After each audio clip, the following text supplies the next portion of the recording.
Welcome to another mailbag session. Remember, these are comments and questions that you leave on the channel that I try my best to answer. So, I'm going to start with a comment from Winstone in response to the Mailbag Jupiter X. You know you're going to buy one. And he writes, Roland Corporation, all in capitals, obviously shouting. I believe they should bring out a new standalone unit comprised of MIDI connections and the AI arpeggiator. I have so much Roland equipment, them all, but the Jupiter XM is fantastic. The demo by JD73 World makes me know I must have it. We'll probably have to wait another 5 years before I can stretch to a second-hand prices. Boohoo emoji. Bring out the MIDI controller. AI interface. We really could push the envelope with musical styles. Game changer for really little production cost. And I have to be honest and say, I hadn't really thought about Roland bringing out a unit that just comprises the arpeggiator from the Jupiter XM. I suppose we won't see one for a while, and I suppose the reason for that is going to be simply that Roland would be silly to bring it out straight away because they want you to go and buy the Jupiter XM and the Jupiter X. But the question would be, would this device purely be a generator? So would it purely generate the arpeggiation and then take an input from a keyboard to set the arpeggiation off, either be a single finger or a chord or chords or whatever it happens to be, and then arpeggiate the notes to tone devices and split them up so you had the bass line going to a bass device and a chorus going to a chorus device and any drums going to a drum machine. That would be really interesting. The second way they could do it, I suppose, is they could actually have a unit that actually does the generation for you. So, you know, it has the Zencore engine in it, and it can do the generation, but that's all it does. It takes the key input from a keyboard and then does the arpeggiation for you and sends it out on multiple outputs to whatever your recording device is, or to a set of speakers or something like that.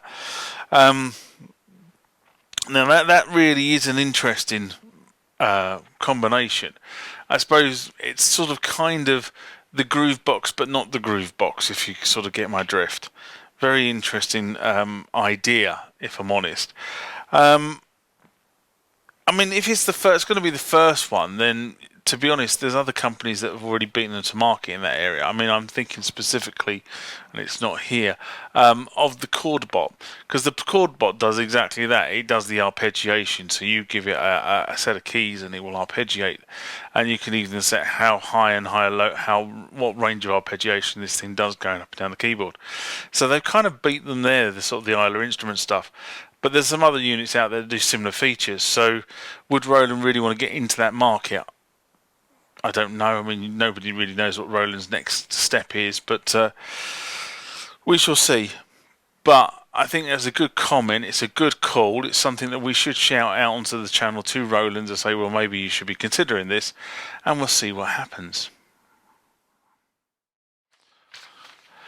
The next one on this comes from my friend Bruce. And he writes, in America, I've seen these costing between $300 and $500 US.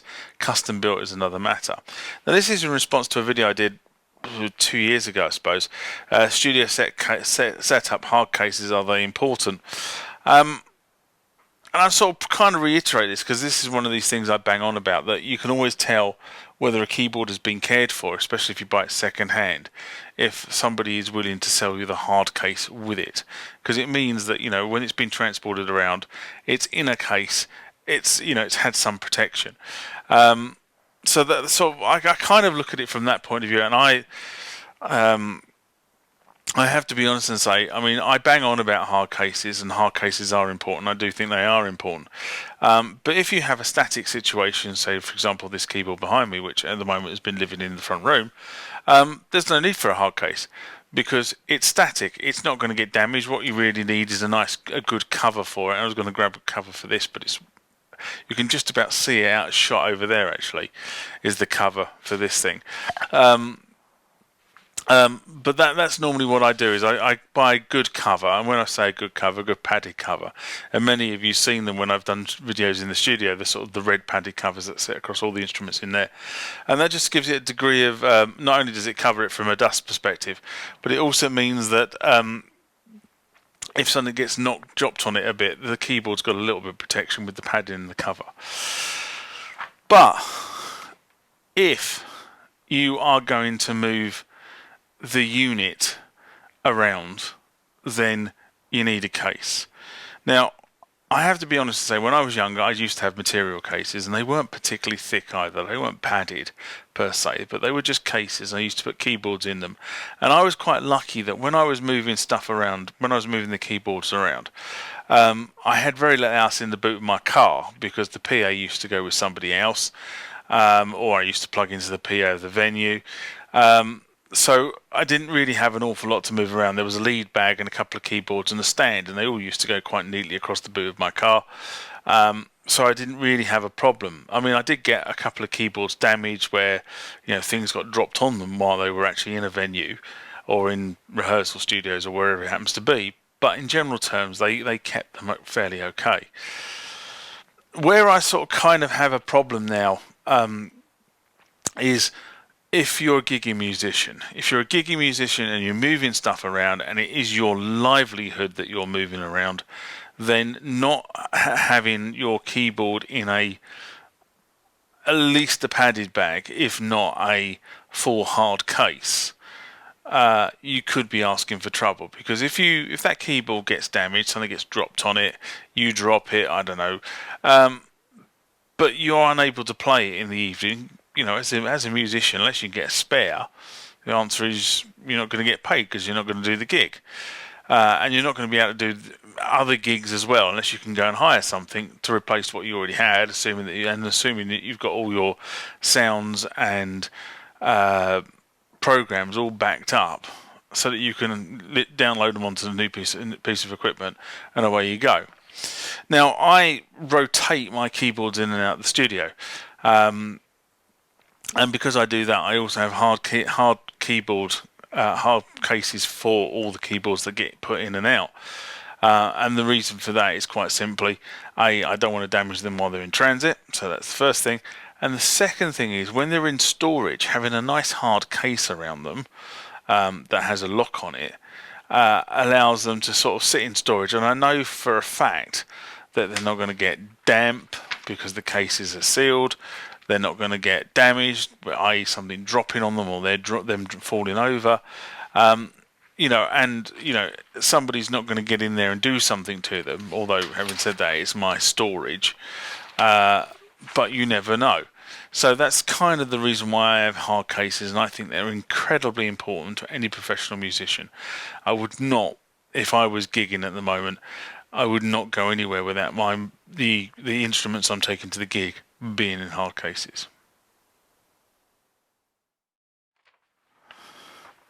Next one from Jimmy James Jams a Lot. What a brilliant YouTube tag. And this is in response to a comment that Gary Robertson raised, another sort of fairly prolific commentator on the channel.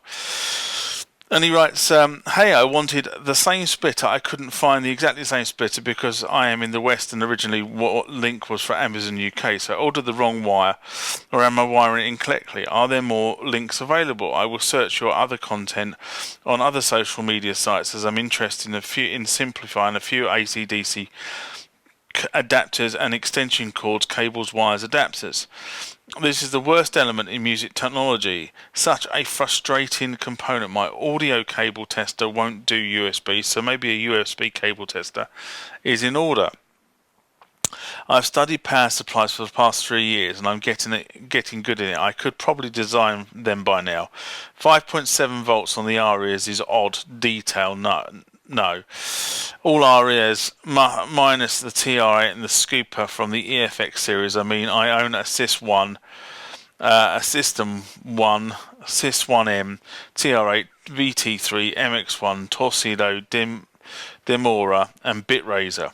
Where could I find a 9 amp 5.78 7.5 5.7 volts adapter? I'm sure you or someone feels my pain. Roland, to see the need in the make all the Arias plus boutiques covered power supply 5.7 volts with a few amps beyond enough to cover all, if all may be USBs for the boutiques. Pipe dreams.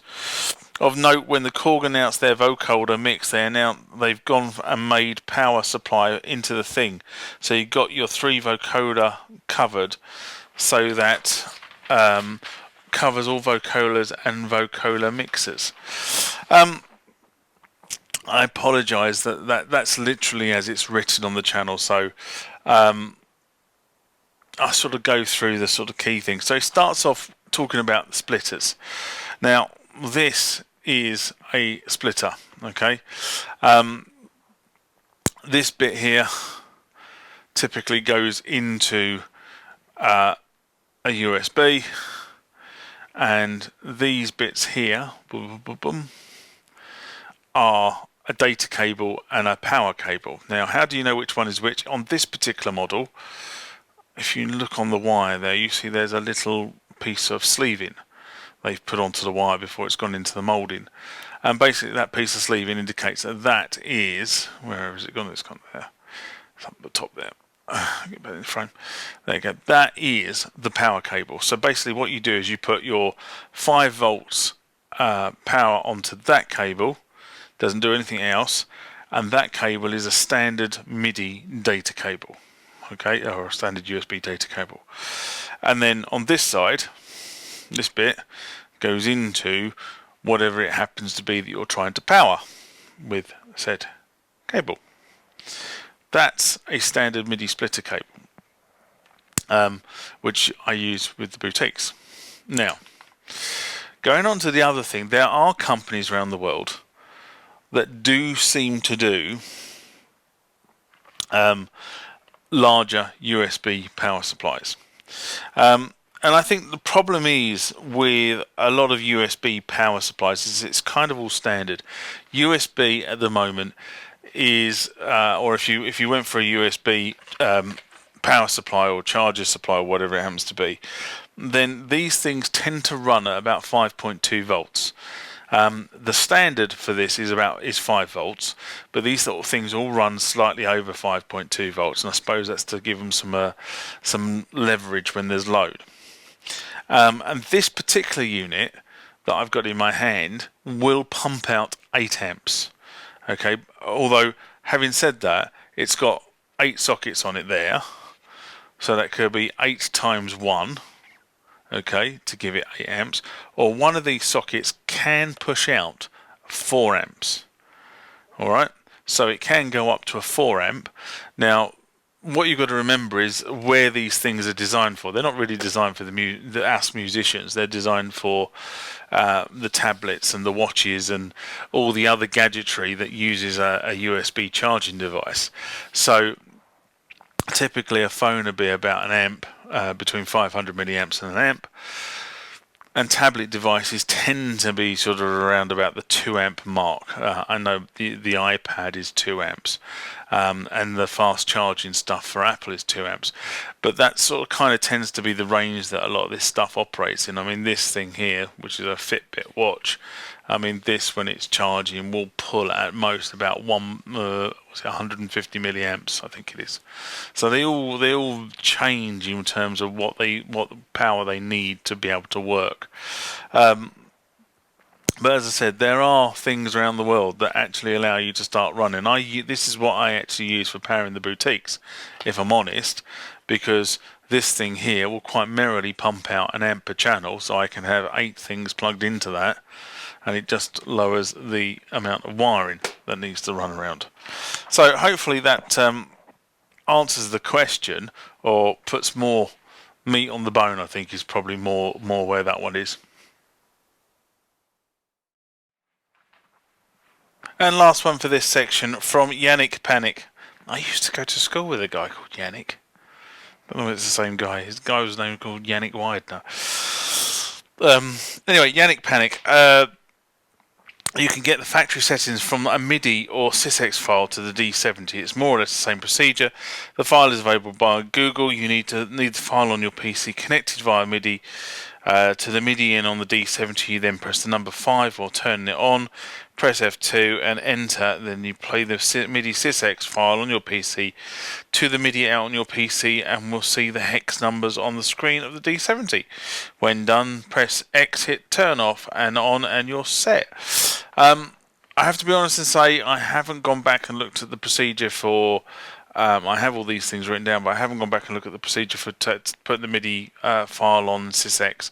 So what Yannick writes there, I'm going to caveat and say I can't say that's the right procedure because I haven't done it in such a long time. I'd have to look the procedure up, but it does seem to be right. Anyway, this was in response to the Roland D70 reloading the factory presets. And as I say, everything with the caveat of the exact buttons to press, everything that Yannick says is correct. You can go and get the file via SYSEX from the internet, and you can play it into your computer using something like MIDI-OX or the Mac, another tool if you like. And you can restore the DX70 that way. However, I do maintain that restoring computers via MIDI is a utter pain in the backside, or restoring synthesizers by MIDI, should I say. And therefore, I always do advocate, if you can get hold of it, get hold of a factory reset card. It is so much easier. And on that, bye-bye for this one. If you liked the content of the video you've just seen, please give it a thumbs up. It just helps the YouTube algorithm with its selection process. If you want to leave a comment, please feel free to do that as well. Down below somewhere should be the ability to do that. I do try to respond to all the comments that are raised on the channel. Sometimes it takes me a few weeks because of what I'm doing, and I'm getting more and more and more comments and questions raised on the channel, so it just takes sometimes a little bit of time to do a bit of research. If you want to be notified when I put more rants, mailbags and videos about this sort of legacy tech and even modern tech on the channel, hit the subscribe button, hit that bell icon, and you'll be notified by YouTube when stuff happens. I try to publish at least 2 times a week, sometimes more, sometimes less. Until next time, bye-bye.